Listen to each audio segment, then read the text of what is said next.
La vice-présidente exécutive du Front National, Marine Le Pen, est notre invitée, Caroline. Oui, et députée européenne. Elle est l'héritière toute désignée depuis que son père a vanté ses qualités pour prendre la suite à la tête du FN. Un scénario qui ne fait pas que des heureux, mais l'actualité du jour, c'est bien évidemment les suites du discours de Nicolas Sarkozy. Il était hier à Toulon.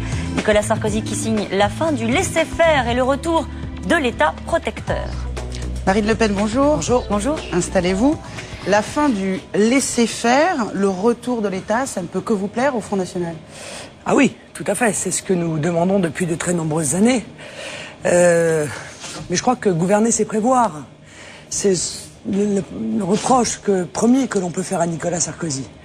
Il nous fait le coup de la météo nord-coréenne, quoi. Il vient nous expliquer qu'il y a une crise financière. Oui, merci. On est assez intelligent aussi pour s'en rendre compte. C'est son rôle de dire ça, de dire la vérité aux Français, de faire un état des lieux. Bien sûr.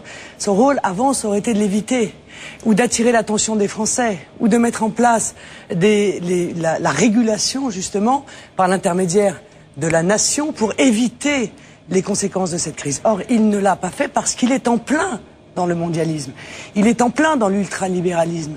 Il était d'accord avec cette politique. Alors, c'est bien beau aujourd'hui de venir tirer la sonnette d'alarme, en ne proposant d'ailleurs que très peu de solutions. Alors, le constat, vous dites, est arrivé trop tard. Mais sur les solutions qu'il propose, il dit « l'État va protéger les Français. Je n'accepterai pas qu'un seul déposant perde un seul euro. » Et comment va-t-il faire?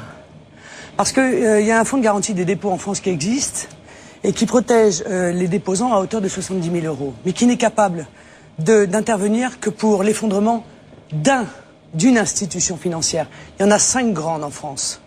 Par conséquent, compte tenu de l'absence totale de marge de manœuvre financière, budgétaire de la France, compte tenu des 50 milliards d'euros de déficit, Nicolas Sarkozy est en train de faire une promesse qu'il n'est pas capable de tenir. Et ça, en revanche, c'est à l'égard des Français extrêmement critiquable et contestable. Quel diagnostic, comment est-ce que vous qualifieriez la situation dans laquelle l'économie française et mondiale se trouve aujourd'hui? C'est quoi? C'est une crise, c'est un krach, c'est un 11 septembre financier, comme le dit Laurence Parisot? Oui, c'est un krach mou. C'est le krach mou. C'est le krach qui descend régulièrement, comme ça, sur plusieurs semaines ou sur plusieurs mois. Alors, moi, il y a quelque chose dont Nicolas Sarkozy n'a absolument pas parlé, et je pense qu'il aurait dû commencer par cela. C'est d'abord de faire, parce que quitte à faire un constat, de faire la transparence totale sur la situation de l'économie française. Quid du niveau des titres pourris dans nos établissements français? On nous a dit les banques sont saines. Christine Lagarde nous a dit la situation des banques françaises. Mais Christine Lagarde, elle nous a dit qu'on aurait 2,5% de croissance et on va avoir 1%. Alors permettez-moi quand même d'avoir des doutes.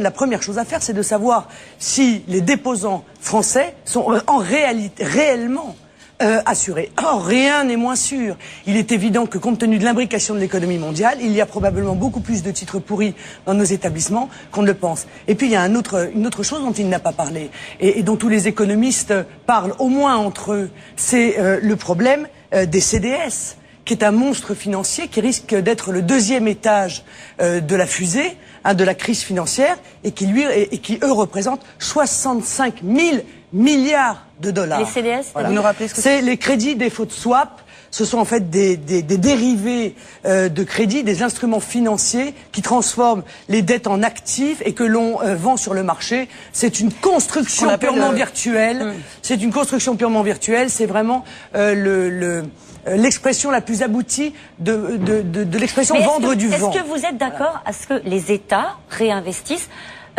dans les systèmes bancaires pour sauver, entre guillemets, les économies, comme c'est en train de se faire aux États-Unis? Écoutez, c'est quand même étonnant. Les États-Unis, qui nous ont vendu l'ultralibéralisme, qui nous ont expliqué qu'il fallait qu'on supprime toutes les barrières au commerce, et particulièrement chez les autres d'ailleurs, parce que eux, ils protègent quand même leurs barrières. Elles existent, leurs barrières économiques, ils protègent leur économie, mais tous les autres devaient ne pas protéger leur économie. Aujourd'hui, c'est le grand retour de la nation. Combien de fois je suis venu sur votre plateau et combien de fois vous m'avez dit, vous ou d'autres, oui, oh, la nation c'est ringard, c'est un vieux concept, la mondialisation c'est le sens de l'histoire. Eh ben non, ça n'est pas le sens de l'histoire, la mondialisation, la nation c'est effectivement le sens de l'histoire. Mais Nicolas Sarkozy n'a jamais défendu ça. Il vient aujourd'hui dire l'État va garantir. Non, il parle aussi de sanctions à l'endroit des grands patrons. Il parle des parachutes dorés, des rémunérations encadrées. Excusez-moi, nous on l'a demandé depuis très longtemps ça, donc je ne vais pas vous dire que ça ne me fait pas plaisir de voir qu'on va moraliser un petit peu l'économie. Mais c'est dérisoire par rapport à l'ampleur de la crise. C'est dérisoire. D'abord parce que les patrons chercheront toujours un moyen de toucher des rémunérations et éventuellement ailleurs. Et puis quand on passe ses vacances sur le yacht de M. Bolloré, je trouve que parler de moralisation et comment dire, et dénoncer l'ultralibéralisme, c'est quand même assez contradictoire. Alors vous nous dites le FN avait raison. Je vous signale d'ailleurs qu'au passage, Nicolas Sarkozy dit ça, alors qu'il y a quelques jours il est intervenu directement, puisque M. Payet l'a confirmé, pour que Bernard Tapie obtienne 400 millions d'euros dans le cadre d'un arbitrage demandé par l'État français et dont M. Seguin s'est saisi. Ça c'est vous qui le dites, non? C'est vous qui le dites que Nicolas Sarkozy est intervenu directement. M. Payet me l'a confirmé sur un plateau il y a quelques jours. Il m'a dit Nicolas Sarkozy. Porte-parole de l'UMP, M. Payet.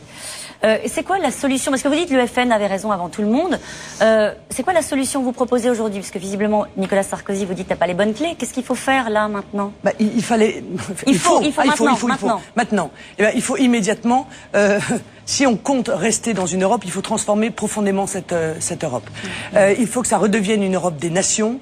Il faut que la Banque Centrale Européenne ne soit plus indépendante comme elle l'est, grâce à Nicolas Sarkozy. Parce que si la Banque Centrale Européenne est indépendante aujourd'hui, c'est parce que Nicolas Sarkozy a fait voter le traité de Lisbonne par ses députés de la majorité et a considérablement renforcé l'indépendance de la Banque Centrale Européenne. Il faut que la nation revienne, il faut que les peuples décident de leur avenir, il faut que, effectivement, l'homme revienne au centre de l'économie, et que le politique ait le pas sur l'économie et non pas l'inverse.